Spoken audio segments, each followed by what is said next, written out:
اب اگلا اعتراض جو ہے وہ یہ ہے کہ اللہ تعالیٰ نے فرما دیا کہ محمد تمہارے مردوں میں سے کسی کے بھی باپ نہیں ہے. ٹھیک ہے، بات سمجھ میں آ گئی. مگر اسی قرآن کی اسی سورہ نمبر 33 سورہ احزاب میں یہ پورا واقعہ موجود ہے کہ اللہ کے نبی صلی اللہ علیہ وسلم نے اپنے منہ بولے بیٹے زید کی طلاق شدہ بیوی سے نکاح کیا. تو اپنے منہ بولے بیٹے کی بیوی سے نکاح کیوں کیا؟ یہ سوال ہے. تو اس کا جواب علماء کرام یہ دیتے ہیں، جو ابھی آپ نے پہلی ویڈیو میں دیکھا ہوگا، سنا ہوگا، کہ کوئی نبی کے بیٹوں کو نبی نہ کہہ دے، اسی لیے اللہ تعالیٰ نے پہلے تو یہ فرمایا کہ محمد کسی بھی مرد کے باپ نہیں ہے، اور اسی بات کو اور وزن دینے کے لیے اور ثابت کرنے کے لیے اپنے منہ بولے بیٹے کی طلاق شدہ بیوی سے نکاح کیا، تاکہ یہ بات کلیئر ہو جائے کہ جو بیٹا گود لیا جاتا ہے، جس بیٹے کو گود لیتے ہیں، وہ حقیقی بیٹا نہیں ہوتا ہے. ہو سکتا ہے کئی لوگ یہ کہہ دیتے کہ حضور کے جو گود لیے بیٹے ہیں زید، وہ اللہ کے نبی ہیں، کیونکہ اس زمانے میں یہ چلن تھا اور آج بھی ہے کہ جو انسان کسی لڑکے کو، بچے کو گود لے لے تو لوگ کہتے ہیں کہ یہ حقیقی بیٹا ہے، جسمانی بیٹا ہے. جس طرح کسی کا سگا بیٹا ہوتا ہے، اسی طرح گود لیے بیٹے کو بھی بیٹا مانا جاتا ہے. ٹھیک ہے، اچھی بات ہے، ماننا چاہیے، مگر اس کے حقوق ویسے نہیں ہوں گے. جس بچے کو کسی انسان نے گود لیا ہے تو وہ حقیقی بیٹے کی طرح اس کو پال سکتا ہے، اس کی پرورش کر سکتا ہے، اس کو اپنی جائیداد میں، پراپرٹی میں حصہ دے سکتا ہے، مگر اس کا حق سگے بیٹے کے برابر کبھی نہیں ہو سکتا. اس کا حق جسمانی بیٹے کے برابر نہیں ہو سکتا، کیونکہ خون خون ہوتا ہے اور گود لیا ہوتا ہے. مگر پھر بھی اس زمانے میں ایک طرف تو اسلام کو کمزور کرنے کے لیے کافروں نے اعلان کر دیا کہ زید بن حارثہ، زید اللہ کے رسول کے بیٹے ہیں، اس لیے عام کر دیا. ایک طرف ان کی پلاننگ یہ تھی کہ حضور کے جانے کے بعد، محمد مصطفیٰ کے وصال کے بعد ہم اسے نبی مان لیں گے تو مسلمانوں میں پھوٹ پڑ جائے گی، مسلمانوں میں درار پڑ جائے گی، اسلام بکھر جائے گا. ایک طرف تو یہ پلاننگ تھی. دوسری طرف ان کا اس بات پر زور تھا کہ جو بیٹا گود لیا گیا ہے اس کا مقام، اس کا مرتبہ، ہر چیز سگے بیٹے کے برابر ہوتی ہے، ہونی چاہیے. مگر اللہ کی نظر میں یہ قانون انسانوں کا ہے، اللہ کا نہیں ہے. یہ تمہاری سوچ ہے، انسانوں کی سوچ ہے، انسانوں کا اپنا قانون ہے کہ گود لیا بیٹا سگے بیٹے کے برابر ہوتا ہے. یہ تمہاری سوچ ہے، مگر اللہ کی نظر میں ایسا نہیں ہے. اللہ کی نظر میں کلیئر ہے کہ سگا بیٹا ہوتا ہے، اور گود لیا بیٹا بھلی اچھی بات ہے، لینا چاہیے، لے لے، کوئی دقت نہیں ہے. کسی کے بیٹے ہوں، بچے ہوں، تب بھی گود لے سکتا ہے، نہ ہو تب بھی لے سکتا ہے، کوئی دقت نہیں ہے، مگر اس کا مقام الگ الگ ہے. تو اللہ تعالیٰ نے ان دونوں باتوں کو الگ الگ کرنے کے لیے اور انسانوں کا ایک سسٹم جو اللہ کا طریقہ ہے، اس طریقے پہ سسٹم بنانے کے لیے اللہ تعالیٰ نے ایک کام فرمایا کہ ایک تیر سے دو نشانے. ایک تو یہ، کوئی بھی انسان اپنے منہ بولے بیٹے کی طلاق شدہ یا بیوہ بیوی سے نکاح کر سکتا ہے. ہاں، سگے بیٹے کی بیوی سے، چاہے وہ طلاق شدہ ہو، مطلب بیٹے نے طلاق دے دیا ہو، یا بیٹے کا انتقال ہو گیا ہو، وہ بیوہ ہو گئی ہو، تب بھی اس سے نکاح نہیں کر سکتا. یہ الگ مسئلہ ہے. مگر گود لیے بیٹے کی بیوی کا مسئلہ الگ ہے. تو اللہ تعالیٰ نے ان دونوں باتوں کو کلیئر کرنے کے لیے یہ حکم فرمایا. یہ واقعہ ہوا جس پہ کافی لوگ اعتراض کرتے ہیں، خاص طور سے حیدرآباد کا ودھایک، اس کا نام ٹی راجا سنگھ ہے. وہ مردود بہت برے طریقے سے مزے لے کر ویڈیو بنایا ہے. وہ ویڈیو میرے پاس ہے، اس کی اسکرین ریکارڈنگ میں نے کیا تھا، ہے میرے پاس. مگر میں ایک عاشق رسول ہونے کے ناطے، اپنی غیرت محبت کے ناطے، میں بہتر نہیں سمجھتا کہ اس ویڈیو کے الفاظ کو یہاں دکھاؤں اور سناؤں، کیونکہ اس کو سننے سے ہی میرا دل بہت مجروح ہو گیا، غمگین ہو گیا. تو میں نہیں چاہتا کہ جو اس نے توہین کی ہے اس کی توہین کو میں سنوں اور آپ کو سنا کر خود توہین کرنے والا بن جاؤں. مگر آپ سمجھ لیجئے کہ اس نے جو اعتراض کیا، اسی بات پہ اعتراض کیا ہے. اور ایکس مسلم سمیر اور کئی سارے ایکس مسلم جو ہیں جو یوٹیوب پہ ڈالتے ہیں ویڈیو کہ اللہ کے رسول صلی اللہ علیہ وسلم نے، اور کئی بہت بری طریقے سے کارٹون بنا کر ڈالے ہیں ویڈیو، ایکس مسلم اپنے آپ کو کہہ کر مرتد ہو گئے ہیں اور ڈالے ہیں ویڈیو کہ حضور نے، تمہارے نبی نے، تمہارے آقا نے دیکھو کیا کیا ہے، کس طریقے سے اپنے منہ بولے بیٹے کی بیوی سے نکاح کر لیا ہے، کس طرح کے بہت سارے گندے الفاظ استعمال کیے ہیں۔ تو واقعہ ہوا کیا تھا، اس واقعے کے پیچھے وجہ کیا تھی آپ نے سن لیا ہے، مگر تحقیق کرتے ہیں، پوری تحقیق میں جاتے ہیں ہوا کیا تھا۔ خاص طور سے کئی مسلمان لڑکے جو ہیں مجھ سے واٹس ایپ پہ پوچھا کہ واقعہ ہوا کیا، کیسا کیا ہوا ہے۔ ظاہر سی بات ہے کہ تھوڑا سا دماغ کو کنفیوز کرنے والا واقعہ ہے کہ ہوا کیا تھا۔ تو دیکھیے، اس سے پہلے ویڈیو میں آپ نے دیکھا، میں بتایا کہ اللہ تعالیٰ نے اپنے رسول کو بچے، بیٹے عطا نہیں فرمائے کہ کوئی آپ کے بیٹوں کو آپ کے بعد نبی نہ کہہ دے۔ تو اللہ تعالیٰ نے پہلے فرما دیا کہ محمد تمہارے مردوں میں سے کسی کے باپ نہیں ہے، کلیئر ہو گیا تھا، چاہے وہ منہ بولا بیٹا ہی کیوں نہ ہو، وہ حضور کا بیٹا نہیں ہے، تم اسے نبی نہیں کہہ سکتے، کہہ دو گے تمہاری غلطی ہے، جب بیٹا ہی نہیں ہے تو نبی کیسے ہو سکتا ہے۔ تو اب ظاہر سی بات ہے، اللہ کے رسول کی باتوں پر کافروں نے ایمان لے کے نہیں آئے، اللہ کو اللہ نہیں مانا، اسلام کو اسلام نہیں مانا، اللہ کے بتائے ہوئے راستوں پر عمل نہیں کیا، اسلام قبول ہی نہیں کیا، تو اللہ کی اس بات پر یقین کیسے کر لیتے، اللہ کی اس بات کو کیسے مان لیتے کہ محمد صلی اللہ علیہ وسلم کسی بھی مرد کے باپ نہیں ہیں۔ اس حکم کو، اس آیت کو کیسے مان لیتے جب اللہ پر ایمان نہیں ہے، اللہ کے رسول پر ایمان نہیں ہے، اللہ کے کلام قرآن پر ایمان نہیں ہے، تو کیسے مان لیتے۔ تو پھر ایک طریقہ ہوا، ایک واقعہ ہوا یہ کہ اللہ کے رسول صلی اللہ علیہ وسلم کے بیٹے نہیں تھے، بیٹیاں تھیں، بیٹے ہوئے بھی تو بالغ ہونے سے پہلے انتقال ہو گئے۔ تو جب حضور کی شادی ہوئی، پہلی شادی سیدہ خدیجہ رضی اللہ تعالیٰ عنہا سے، تو سیدہ خدیجہ الکبریٰ رضی اللہ تعالیٰ عنہا کے ایک غلام تھے، چھوٹے سے تھے، بچے تھے، ان کا نام تھا زید بن حارثہ۔ زید ان کے والد کا نام تھا حارثہ۔ یہ حبشہ یعنی کہ سوڈان، آپ سمجھ جائیے سوڈان کے لوگ جو ہوتے ہیں ایک دم تھوڑا سا کالے ہوتے ہیں، نیگرو کہلاتے ہیں، تو یہ غلام تھے کس کے، سیدہ خدیجہ کے۔ جب سیدہ خدیجہ رضی اللہ تعالیٰ عنہ کی شادی حضور اکرم صلی اللہ علیہ وسلم سے ہوئی تو آپ نے تحفے کے طور پر اپنے غلام کو آپ کی خدمت میں حاضر کر دیا، ہبہ کر دیا، تحفہ دے دیا۔ تو حضور چونکہ اس طرح کے تمام قانون ختم کرنے آئے تھے کہ غلام کچھ نہیں ہوتا ہے، بلکہ غلام تو وہ ہوتا ہے جو دل سے غلامی کرے، جو دل سے غلام ہو جائے وہ اصل غلام ہوتا ہے۔ کہ پیسے سے خرید کر انسانوں کو غلام بنانے کا طریقہ غلط ہے، کیونکہ وہ بھی انسان ہے، ہم بھی انسان ہیں۔ غلامی کس بات کی، آقائی کس بات کی، دل سے جو غلام بن جائے، محبت سے جو غلام بن جائے، اپنے آپ کو پیش کر دے، اس سے غلام کہتے ہیں، نہ کہ دولت سے خرید کر کسی کو غلام بنایا جا سکتا ہے۔ تو حضور نے اس طریقے کو توڑنے کے لیے سب سے پہلے تو اس غلام کو آزاد کر دیا چھوٹے میں ہی، کہ تم آزاد ہو، تم جہاں جانا چاہتے ہو وہاں چلے جاؤ، تمہارے ماں باپ کہاں ہیں تمہیں اگر معلوم ہو تو وہاں چلے جاؤ۔ مگر وہ بھی آپ کے عاشق ہو گئے، آپ سے محبت کرنے لگے، اور عرض کیا حضور میں تو آپ کا ہی غلام ہوں، آپ نے آزاد کر دیا ہے، مگر میں اب دل سے آپ کا غلام ہوں، آپ کی خدمت میں رہنا چاہتا ہوں، آپ کی خدمت کرنا چاہتا ہوں۔ تو حضور نے زید بن حارثہ کی خدمت قبول کی اور ان پر انعام یہ فرمایا کہ ان کی سگے بیٹے کی طرف پرورش کی، ان کو کھلایا پلایا، ان کو کپڑے عطا کیے، ان کو جگہ عطا فرمائی، چھت عطا فرمائی، اور سب سے بڑی نعمت تو یہ عطا فرمائی حضور نے اور اللہ نے، سب سے بڑا انعام تو یہ فرمایا کہ زید بن حارثہ کو اسلام کی دولت سے نوازا، ایمان کی دولت سے نوازا۔ یہ دنیا کی غلامی سے بہتر ہے کہ حضور نے اپنی غلامی میں لیا اور دنیا میں ہی نہیں آخرت میں بھی ساتھ دینے کا وعدہ کیا۔ اس سے بڑی نعمت انعام اور کیا ہو سکتا ہے۔ تو زید بن حارثہ کو اللہ کے رسول صلی اللہ علیہ وسلم نے اپنا منہ بولا بیٹا بنا لیا۔ اب وہ زید بن حارثہ حضور کے پاس رہتے تھے، انہی کی پرورش میں رہا کرتے تھے۔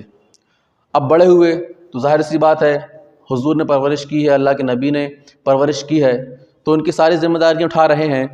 تو جب بڑے ہو گئے، نکاح کے قابل ہو گئے، تو نکاح کی ذمہ داری بھی آپ کی تھی۔ تو آپ کے منہ بولے بیٹے تھے، جب نکاح کی باری آئی تو آپ کے لیے لڑکی دیکھی گئی، تو حضور نے اپنی پھوپھی امیمہ بنت عبد المطلب، اپنی سگی پھوپھی کی بیٹی سیدہ زینب بنت جحش رضی اللہ تعالی عنہا کی طرف رشتہ بھیجا۔ کس کے لیے؟ اپنے منہ بولے بیٹے سیدنا زید رضی اللہ تعالی عنہ کے لیے رشتہ بھیجا، اپنی سگی پھوپھی کی بیٹی سیدہ زینب کے لیے۔ تو رشتہ بھیجا تو سیدہ زینب نے اور آپ کے بھائی عبداللہ بن جحش نے انکار کر دیا کہ ہم شادی نہیں کریں گے۔ منع کرنے کی وجہ یہ تھی، ایک تو سیدہ زینب بہت خوبصورت تھی، اور خوبصورتی سے بڑی چیز ہوتی ہے خاندان، نسب۔ تو سیدہ زینب حضور کے خاندان سے تھیں، اعلیٰ نسب تھا، قریش تھیں، ہاشمی تھیں، تو اعلیٰ نسب، اعلیٰ خاندان، اعلیٰ کوالٹی، اونچے گھرانے کے لوگ تھے، اور سیدنا زید ایک غلام تھے۔ حالانکہ حضور نے ان کو آزاد فرما دیا تھا، مگر ان کی حیثیت تو غلام کی ہی تھی، اوپر سے سوڈان کے تھے، حبشی تھے تو کالے بھی تھے، تو اس وجہ سے انہوں نے انکار کر دیا تھا۔ کس نے؟ سیدہ زینب نے، اور آپ کے بھائی عبداللہ بن جحش نے انکار کر دیا تھا کہ ہم یہ شادی نہیں کریں گے، جوڑی جمتی نہیں ہے، ایک تو کلر کا ڈفرینٹ ہے، اوپر سے خاندان کا ڈفرینس ہے، تو دونوں چیزوں میں جوڑی جم نہیں رہی ہے، تو ہم نہیں کریں گے۔ مگر یہ حکم اللہ کے رسول کا تھا، آپ نے رشتہ بھیجا نہیں تھا، بلکہ حکم تھا کہ زید سے زینب کا نکاح ہو جائے، یہ اللہ کا حکم تھا، مگر انہوں نے انکار کر دیا اپنی خواہش کی بنا پر۔ تو اللہ تعالیٰ نے فرما دیا قرآن شریف میں کہ وَمَا كَانَ لِمُؤْمِنٍ وَلَا مُؤْمِنَةٍ إِذَا قَضَى اللَّهُ وَرَسُولُهُ أَمْرًا أَن يَكُونَ لَهُمُ الْخِيَرَةُ مِنْ أَمْرِهِمْ۔ کیا فرمایا اللہ تعالیٰ نے کہ کسی مسلمان مرد نہ مسلمان عورت کو یہ پہنچتا ہے کہ جب اللہ اور اس کے رسول کچھ حکم فرما دیں تو انہیں اپنے معاملے میں کچھ اختیار نہیں۔ مطلب جب اللہ اور اس کے رسول نے حکم دے دیا ہے، اب تم اپنی مرضی چلا نہیں سکتے ہو، تمہیں اللہ کے اور اس رسول کی بات کو ماننا ہی پڑے گا۔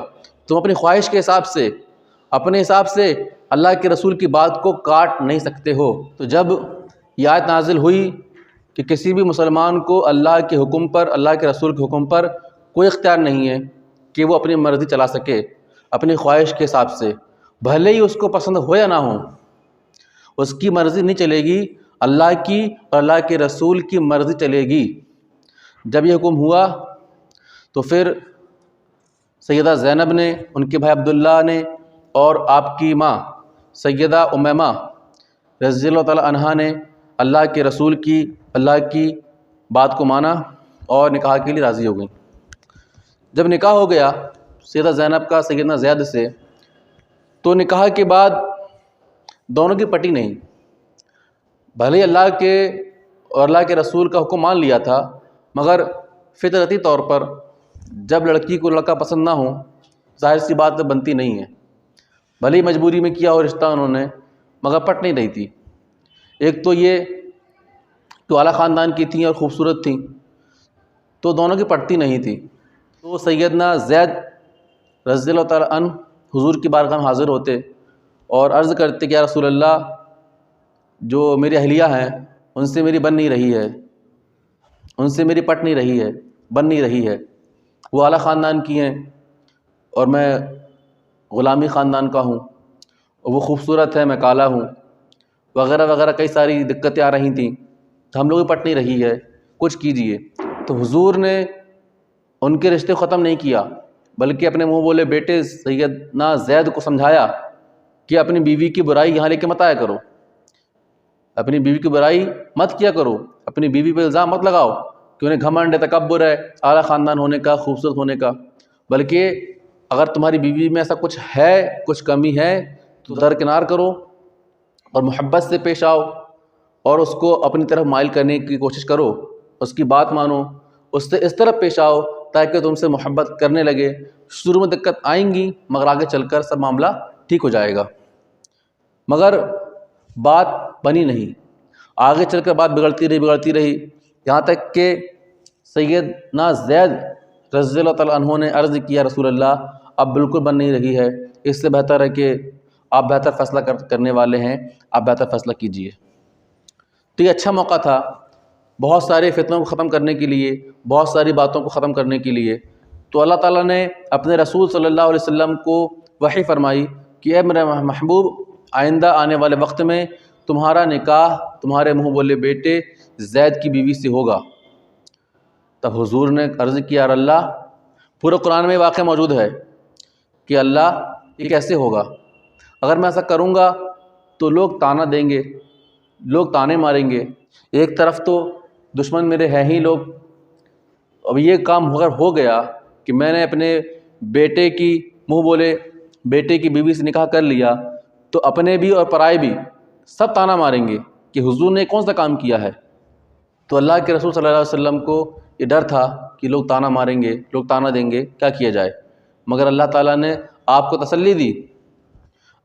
اللہ تعالیٰ نے فرمایا، وَاللَّهُ حَقُّ أَن تَخْشَاهُ فَلَمَّا قَضَى زَيْدٌ مِّنْهَا وَطَرًا زَوَّجْنَاكَهَا لِكَيْ لَا يَكُونَ عَلَى الْمُؤْمِنِينَ حَرَجٌ فِي أَزْوَاجِ أَدْعِيَائِهِمْ إِذَا قَضَوْا مِنْهُنَّ وَطَرًا وَكَانَ أَمْرُ اللَّهِ مَفْعُولًا، یعنی اور اللہ زیادہ سزاوار ہے کہ اس کا خوف رکھو اور کسی کا نہیں، اور جب زید کی غرض اس سے نکل گئی تو ہم نے وہ تمہارے نکاح میں دے دی کہ مسلمانوں پر کچھ حرج نہ رہے کہ ان کے پالکوں یعنی منہ بولے بیٹوں کی بیویوں میں جب ان سے ان کا کام ختم ہو جائے اور اللہ کا حکم ہو کر رہنا ہے۔ اس کا مطلب کیا ہوا کہ جب دونوں کی بالکل نہیں بنی، جب سیدنا زید نے حضور سے عرض کی، حضور آپ بہتر فیصلہ کر دیجئے، بہتر فیصلہ فرما دیجئے، اب نہیں ہو سکتا ہے، تو پھر سیدنا زید کی بات پر، ان کی گزارش پر حضور نے فیصلہ فرمایا کہ آپ دونوں الگ ہو جاؤ۔ تو دونوں کا طلاق ہو گیا، اور اس کی وجہ کیا تھی؟ دونوں کی جم نہیں رہی تھی، دونوں کی پٹری نہیں کھا رہی تھی، اس لیے طلاق ہوا، نہ کہ یہ کہ حضور کو نکاح کرنا تھا تو طلاق ہوا۔ ایسا الزام لگانے والا غلط ہے۔ پہلے سوچ سمجھنے کی بات کیا ہو رہی ہے۔ قرآن کی بات پر اگر تم اعتراض کر رہے ہو، قرآن کی آیتوں کو کوٹ کر کے، ترجمے کو کوٹ کر کے اعتراض کر رہے ہو، تو پہلے پوری بات سمجھ لو آخر معاملہ کیا ہے۔ معاملہ یہی ہے کہ دونوں کی بن نہیں رہی تھی، اور جب سیدنا زید حضور کے پاس شکایت لے کر آئے اپنی بیوی کی، تب بھی حضور نے یہ نہیں کہا کہ طلاق دے دو، طلاق معاملہ کر لو، بلکہ بات بنانے کا کہا، صبر کرنے کا کہا۔ مگر آخر میں جب کئی مہینے گزر گئے تو بالکل ہی نہیں بنی، تب پھر طلاق ہوا۔ تو جب سیدنا زید کے نکاح سے سیدہ زینب نکل گئیں، طلاق ہو گیا، آپ کی عدت ختم ہونے کے بعد اللہ کے حکم پر، حضور نے اپنی خواہش کی بنا پر نہیں بلکہ اللہ کے حکم پر حضور نے اپنا رشتہ سیدہ زینب کے پاس پہنچایا، اپنی خواہش پر نہیں، اللہ کے حکم پر پہنچایا۔ تو اس کے جواب میں سیدہ زینب نے فرمایا کہ اس معاملے میں میں اپنی رائے کو کچھ بھی دخل نہیں دیتی، جو میرے رب کو منظور ہوگا میں اس پر راضی ہوں۔ یہ کہہ کر وہ بارگاہ الہی میں متوجہ ہوئیں اور انہوں نے نماز پڑھنا شروع کر دی۔ تو یہ آیت نازل ہوئی، لِكَيْ لَا يَكُونُ عَلَى الْمُؤْمِنِينَ، یعنی کہ مسلمانوں پر کچھ حرج نہ رہے کہ ان کے منہ بولے بیٹوں کی بیویوں سے نکاح کرنے میں، اس لیے یہ نکاح ہوگا کس کا؟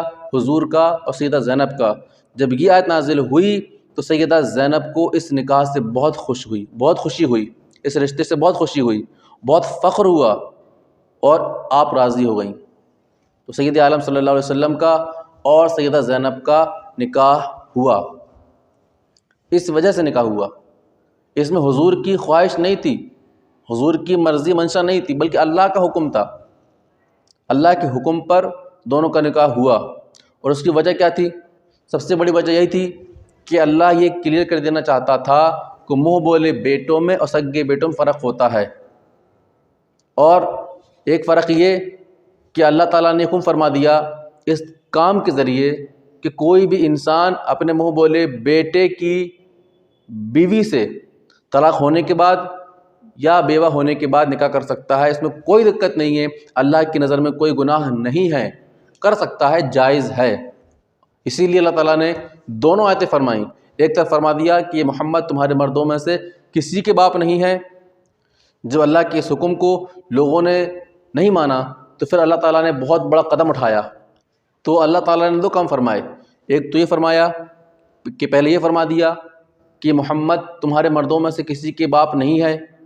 جب اس بات پر لوگوں کا یقین نہیں ہوا، ایمان نہیں لے کر آئے، اس بات کو نہیں مانا، تو پھر اللہ تعالیٰ نے بہت بڑا قدم اٹھایا، بہت بڑا طریقے سے، کہ پوری طریقے سے چوٹ مار دی کہ اب تمہارے پاس یہ کہنے کا موقع ہی نہ رہے، تم یہ کہہ نہ سکو کہ حضور کے بیٹے، منہ بولے بیٹے زید بن حارثہ سگے بیٹے ہیں، کہ تم بعد میں ان کو نبی نہ مان لو.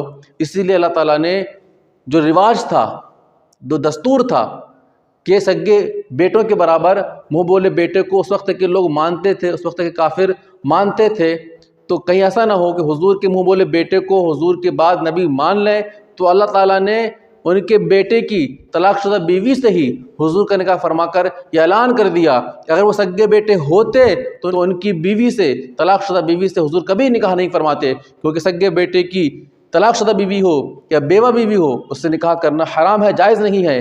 مگر اللہ نے جب حضور کا نکاح ان کو منہ بولے بیٹے سے کروا دیا تو یہ ثابت ہو گیا کہ وہ منہ بولے بیٹے ہی تھے، سگے بیٹے نہیں تھے، منہ بولے بیٹے تھے. اب تم کیسے یہ کہہ دو گے، ایک کفار و مشرکین، اب تم کیسے کہہ دو گے کہ یہ نبی کے بیٹے ہیں، اب حضور کے بعد یہ بھی نبی ہوں گے؟ اب تمہارے پاس کوئی بات نہیں کہنے کے لیے، اب تمہارا منہ ہی نہیں کہنے کے لیے. تو حضور نے ان سب کا منہ بند کرنے کے لیے، ان کے سارے دل کے خرافات کو نکالنے کے لیے، ان کی ساری پلاننگ کو، کافروں کی ساری پلاننگ کو دھراشائی کرنے کے لیے حضور کی شادی حضور کے ہی منہ بولے بیٹے کی بیوی سے کروائی. یہ بہت سخت فیصلہ تھا، لوگوں کے طعنے کا بھی خوف تھا، مگر اللہ تعالیٰ نے فرما دیا کہ ڈرو صرف مجھ سے، اے میرے محبوب، صرف ڈرو مجھ سے، کسی سے بھی ڈرنے کی ضرورت نہیں ہے. یہ بڑے بڑے کام ایسے ہی کیے جاتے ہیں، بڑے بڑی رسموں کو، بڑے بڑے دستور کو اسی طریقے سے سخت قدم اٹھا کر ہی ختم کیا جاتا ہے. تو اسی وجہ سے حضور نے اللہ کے حکم پر شادی کی، اور شادی ایسی ویسی نہیں ہوئی. اس شادی کو بہت طریقے سے اللہ کے رسول صلی اللہ علیہ وسلم نے اس شادی کا ولیمہ بہت شاندار کیا تھا. باقی شادیوں کی نسبت، باقی نکاحوں کی بنسبت حضور نے اس شادی کا، اس نکاح کا ولیمہ بہت شاندار طریقے سے کیا تھا. اور اللہ تعالیٰ نے یہ نکاح عام لوگوں کی طرح نہیں کیا تھا. اب دیکھیے یہ کتنا بڑا نکاح تھا، یہ کتنا بڑا تماچا تھا کافروں کے منہ پر کہ اللہ تعالیٰ نے یہ نکاح عام انسانوں کی طرح دو گواہوں کی موجودگی میں نہیں کیا تھا، کسی قاضی کی ضرورت نہیں تھی، بلکہ یہ نکاح اللہ تعالیٰ نے آسمانوں پر کیا تھا. فرشتوں کی موجودگی میں، فرشتوں کی گواہی میں اللہ تعالیٰ نے اللہ کے رسول کا اور سیدہ زینب کا نکاح کیا تھا. یہ شان اکیلے انہی کو حاصل ہے، پوری دنیا میں اور کسی کا ایسا حاصل نہیں ہے کہ کسی کا نکاح آسمانوں پر ہو، فرشتوں کی موجودگی میں ہو، فرشتوں کی گواہی میں ہو. یہ شرف سیدہ زینب کو حاصل ہے، اور اسی بات پر تو وہ فخر محسوس کیا کرتی تھیں، اسی بات پر وہ خوش رہا کرتی تھیں کہ میرا نکاح سید عالم سے ہوا، باقی بیویوں کا بھی ہوا، مگر میری خاصیت یہ ہے کہ میرا نکاح اللہ کی گواہی میں، اللہ کے فرشتوں کی گواہی میں ہوا. تو نکاح جس کا ہوا اس کو اعتراض نہیں، جن لوگوں کے سامنے نکاح ہوا اس وقت کے لوگوں کو اعتراض نہیں. تو اب تم دو کوڑی کے لوگ، دو کوڑی کے مرتد ایکس مسلم، جن کی کوئی اوقات نہیں ہے، تم وہ اعتراض کرتے ہو، اور تمہارے اعتراض پر ہم گھبرا جائیں، تمہارے اعتراض پر ہم اپنے رسول سے منہ موڑ لیں کہ تم کر سکتے ہو، ہم نہیں کر سکتے ہیں. ہمیں اپنے رسول پر یقین ہے، قرآن پر یقین ہے، اپنے علماء پر یقین ہے کہ جو قرآن میں لکھا ہے اس پر ایمان رکھتے ہیں. اور قرآن کی کچھ آیتوں پر اعتراض کر کے تم خود تو گناہگار ہو سکتے ہو مگر ہمیں گناہگار نہیں کر سکتے، ہمارے ایمان کو بدل نہیں سکتے ہو. تو میں مسلمان نوجوانوں سے کہنا چاہتا ہوں کہ کسی بھی کافر کی اعتراض پر نہ جائیں. اگر کوئی خدشہ ہو، کچھ کنفیوژن ہو، مس انڈرسٹینڈنگ ہو، تو اپنے علماء سے رابطہ قائم کریں اور خود قرآن پڑھنے کی کوشش کریں. خود قرآن پڑھیں گے، ترجمے کو سمجھیں گے، تفسیر کو سمجھیں گے، تب دل بھی کھلے گا، ایمان مضبوط ہوگا، علم بڑھے گا، اور ایسے کافروں کے، سڑے ہوئے گلے ہوئے کافروں کے اعتراض کا جواب دینے کی طاقت خود میں آئے گی، کسی اور کی ضرورت نہیں پڑے گی. میں یہ کہنا چاہتا ہوں کہ اپنے دل کو مضبوط کیجئے، ان کافروں کے بہکاوے میں نہ آئیے، اور اپنے رسول پر پکا ایمان رکھیے، اور اس طرح کی باتوں میں زیادہ گھسنے کی ضرورت نہیں ہے، بلکہ جو ایمان پہ کے فرائض ہیں روزہ نماز ہے، حج و زکوٰۃ ہے، صدقہ و خیرات ہے، ان میں لگے رہیے اور قرآن کا علم حاصل کیجئے، حدیث کو پڑھیے، حدیث کا علم حاصل کیجئے، علماء کرام کی کتابیں ہیں ان کو پڑھ کر اپنے علم کو بڑھائیے۔ اگر مجھ سے کچھ غلطی ہو گئی ہو تو آپ میری اصلاح کر سکتے ہیں، کسی علماء سے میری اصلاح کروا سکتے ہیں، اور اچھا ہوگا کہ میرے ایمان میں، میرے علم میں برکت ہو جائے گی۔ السلام علیکم ورحمۃ اللہ وبرکاتہ۔